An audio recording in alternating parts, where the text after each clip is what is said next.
Përshëndetje miq të emisionit 05, jemi në sheshin e Ferizajt. Edhe sot jemi këtu për të zhvilluar një intervistë dhe tashmë pranë vetes kam kandidatin nga Lëvizja Vetëvendosje, profesor Dr. Farosh Rexhepi. Përshëndetje deputet. Përshëndetje i nderuar. Fillimisht faleminderit shumë që pranove emisionin 05 për intervistë. Faleminderit e juve për mundësinë. Kënaqësi e veçantë. Deputet, po du me nisë intervistën kështu, na trego pasi që jemi në sheshin e Ferizajt pranë xhamisë, na trego si është bashkëpunimi i Bashkisë Islame me institucione shtetërore. Mund të themi se bashkëpunimi i Bashkisë Islame të Kosovës me institucionet e Republikës Kosovës, veçmas me qeverinë e Kosovës, është një bashkëpunim i mirë, jashtëzakonshëm. Dhe veçmas ky bashkëpunim funksionon sa i përket ndërtimit, renovimit dhe restaurimit të objekteve të vjetra me trashëgimi kulturore, islame, fetare. Natyrisht se falë këtij bashkëpunimi të përhershëm dhe korrekt, qeveria e Kosovës deri më tani ka arrit të investoj dhe të përkra financiarisht rreth 18 objekte kulturore, fetare, islame me trashëgimi të lashtë fetare. Ky bashkëpunim besoj se do të vazhdoj edhe në mandatin e ardhshëm, ku kemi paraparë realizimin edhe të disa objekteve me trashëgimi kulturore, fetare dhe shpirtërore. Po ashtu, në sajët të këtij bashkëpunimi, qeveria e Republikës Kosovës do të përgatit terrenin dhe do të ndaj buxhet në ndërtimin edhe të xhamisë hibrid pra në Mitrovicë. Ndrojmë pak temën, po du me të pyet pasi jemi në kofushate. Po du me të pyet realisht si po është gjendjen aktuale e a ishin të nevojshme këto zgjedhje? Zgjedhjet nuk ishin nevojshme, absolutisht. Zgjedhjet nuk po bëhen me vullnetin ton, apo më mirë me thonë me vullnetin e subjektit të Lëvizjes Vetëvendosje. Mendoj se zgjedhjet u imponun pas rrethonave të krijuara që tani ne gjithë e dim. Shkurja në zgjedhje të reja, pra nuk ishte vullnet i yni, nuk ishte vullnet i Lëvizjes Vetëvendosje.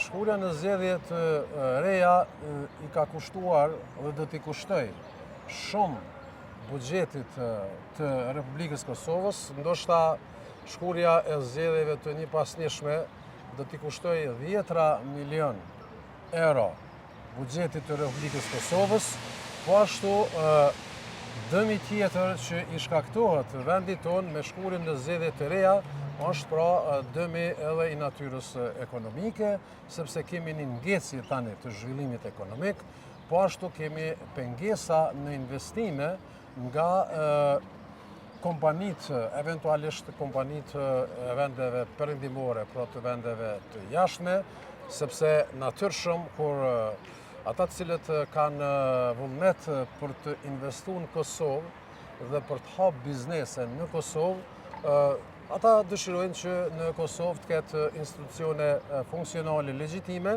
të ketë një stabilitet politik dhe tek pasandej ata mund të shprehin gatishmërinë për investime dhe për ndihmë të zhvillimit ekonomik të Republikës Kosovës. Mendoj se shkurja në zgjedhje të reja i ka vënë një imazh të keq, pra e ka dëmtuar edhe imazhin politik të Republikës Kosovës karshi faktorit ndërkombëtar, dhe shkurja në zgjedhje të reja natyrisht që i shkon më së tepër për shtati Serbisë, e cila do të thotë ka herë ka bërë propagandë se shqiptarët në përgjithësi pra nuk janë të aftë të qeverisin, të udhëheqin, të krijojnë institucione dhe natyrisht kjo është pra një dëm, mund të themi, i përgjithshëm kolosal që ju ka shkaktuar Republikës Kosovës shkurja në zgjedhjet e reja. Ashtu, deputete, nëse edhe kësaj radhe fitoni besimin e qytetarëve, gjë që s'po dyshoj as pak, e na trego cili është kontributi juaj që do japni nga Kuvendi i Kosovës për Republikën tonë. Po, me thonë të vërtetën, ne pas konstituimit të Kuvendit Kosovës edhe pas konsolidimit dhe zgjedhjes së kryeministrit dhe të ministrive, pra kabinetit qeveritar, filluam punën si deputet të Parlamentit të Kosovës me një vroll, po them, jashtëzakonisht të madh, me një përkushtim shumë të madh, për një kohë shumë të shkurtër të funksionimit të Parlamentit të Republikës Kosovës, ne kemi arritur të aprovojmë dhe të votojmë dhjetra ligje të cilat janë të rëndësishme dhe në interes dhe në dobi të qytetarëve të Kosovës. Ne po ashtu kemi miratuar disa marrëveshje ndërkombëtare, të cilat marrëveshje ndërkombëtare gjithsesi i sjellin pra shtetit tonë, qeverisë Kosovës, popullit tonë në miliona euro. Natyrisht se gjitha këto projekt ligje dhe marrëveshje që i kemi aprovu, dhe thot me një angazhim, me një punë, edhe me një vullnet shumë të madh, dhe sigurisht se po të vazhdonte funksionimi i Parlamentit të Kosovës dhe i institucioneve tjera të Republikës Kosovës, ne do të kishim para veti edhe shumë obligime, përgjegjësi dhe detyra të cilat do t'i kryenim. Mund të përmendi une personalisht për vete se si antar i Komisionit Parlamentar për Arsim dhe si antar i Komisionit për Integrime Evropiane, kemi arrit që të punojmë jashtëzakonisht mirë, edhe kemi punu në mënyrë shumë intenzive, kemi pas takime të vazhdueshme edhe në Komisionin për Arsim dhe në Komisionin për Integrime Evropiane. Kemi pas në plan natyrisht përkrajen, zhvillimin dhe avancimin e reformave, veçmas në Arsim, pastaj depolitizimin e arsimit dhe të shkollës shqipe, pastaj kemi pasur në plan edhe digitalizimin apo vazhdimin e digitalizimit të shkollave, me që një numër i konsiderueshëm i shkollave do thotë ende nuk janë të digitalizuara, po ashtu kemi pas në projekt, pra edhe kemi pas pra në projekt edhe reformat në kurrikula. Ne për një kohë të shkurtë kemi arritë që të aprovojmë udhëzuesin, programin e Komisionit për Arsim dhe programin udhëzuesin e Komisionit për Integrime Evropiane, dhe po ashtu kemi arritë për një kohë shumë të shkurtë të e hartojmë dhe të e aprovojmë një projekt ligj që ka të bëjë me përgatitjen dhe organizimin e testit shtetëror të maturës. Ashtu, deputet, unë po du me të pyet realisht tashmë cili është mesazhi yt për gjithë qytetarët e Republikës Kosovës për zgjedhjet e 7 qershorit. Mesazhi ynë është që qytetarët e Kosovës të i përgjigjen datës 7 qershor, e cila është datë cilën do të mohen zgjedhjet e reja.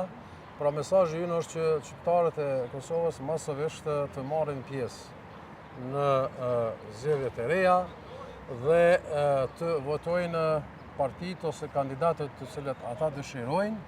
Pjesëmarrja sa më e madhe në zgjedhje të lira, të reja, shpresojmë për një 4 vjet pra të jenë të fundit, sjell edhe qartësi për subjektet politike fituese, dhe natyrisht se kjo do të ndikonte dhe do të lehtësonte që pas konfirmimit të rezultateve të fillohet me automatizëm dhe me lehtësi të krijohen dhe të formohen institucionet e Republikës së Kosovës.